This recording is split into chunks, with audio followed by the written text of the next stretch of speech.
कि मुख्यमंत्री पुष्कर सिंह धामी ने देहरादून में त्रिपुरा के छात्र एंजल चकमा की मौत के मामले में उनके पिता से बात की है।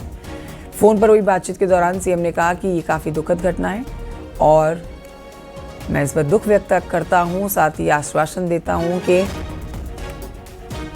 सबकी गिरफ्तारी होगी और दोषियों के खिलाफ सख्त से सख्त कार्रवाई की जाएगी।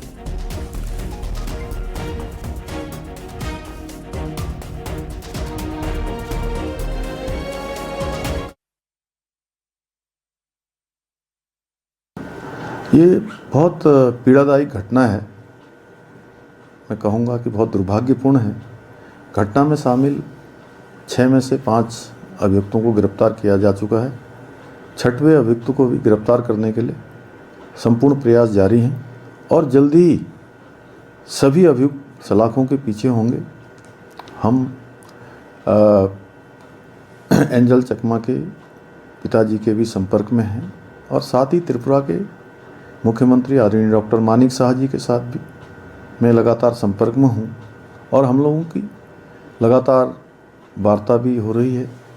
पीड़ित परिवार को हमारे द्वारा आर्थिक सहायता भी जिला प्रशासन के माध्यम से उपलब्ध कराई जा रही है।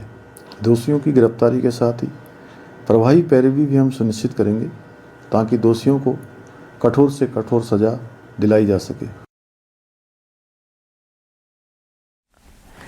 एंजल चकमा मामले के मुख्य आरोपी यज्ञराज अवस्थी की तस्वीर सामने आई है। आपको दिखाते हैं उसकी तस्वीर। न्यूज़ 18 सबसे पहले आपको आरोपी की तस्वीर दिखाने जा रहा है।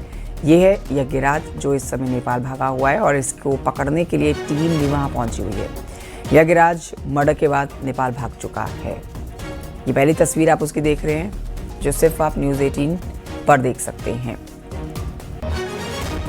पुलिस ने पकड़े गए आरोपियों की निशानदेही पर हत्या में इस्तेमाल चाकू बरामद कर लिया है और इस मामले में अभी तक 5 लोगों की गिरफ्तारी हुई है और सभी की गिरफ्तारी करने के लिए सिर्फ एक मुख्य आरोपी की गिरफ्तारी अब रह गई है, जिसके लिए टीम नेपाल पहुंची है। सत्येंद्र बर्तवाल से और जानकारी लेंगे। सत्येंद्र, इस पूरे मामले के ताज़ा अपडेट्स हमारे दर्शकों को दे। साथ ही ये पहली तस्वीर हम दिखा रहे हैं यज्ञराज की। ये वही शख्स है जिसके चेहरे पर मासूमियत और कोई सोच ही नहीं सकता है कि इतने बड़े हत्याकांड को ये अंजाम देगा जो इस समय नेपाल में छुपा बैठा है।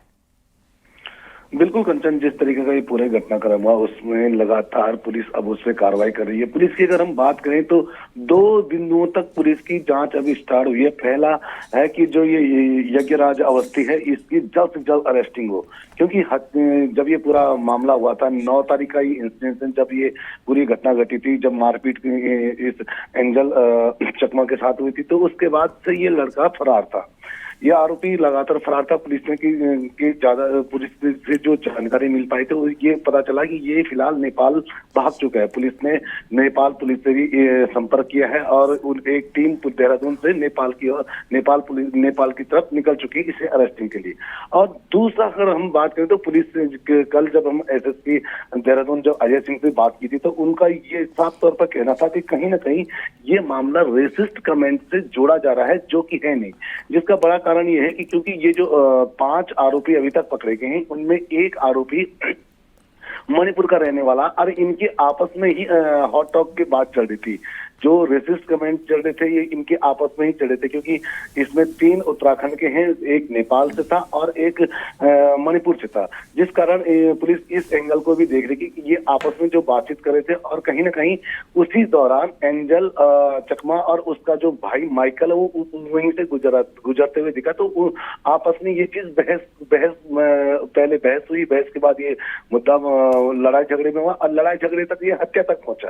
यानी कि पुलिस अब इस पूरे मामले का एंगल भी अब अलग अलग तरीके से खंगाल रही कि आखिर में हुआ क्या था। जो आरोपियों से जो पूछताछ हुई है, आरोपियों से क्योंकि 5 आरोपी अभी तक पकड़े गए हैं, तो जिसमें पुलिस का जो लगातार जो उनसे पूछताछ की है तो पूछताछ में ये भी बात सामने आई है। जी शुक्रिया आपका जानकारी के लिए सत्येंद्र बर्तवाल।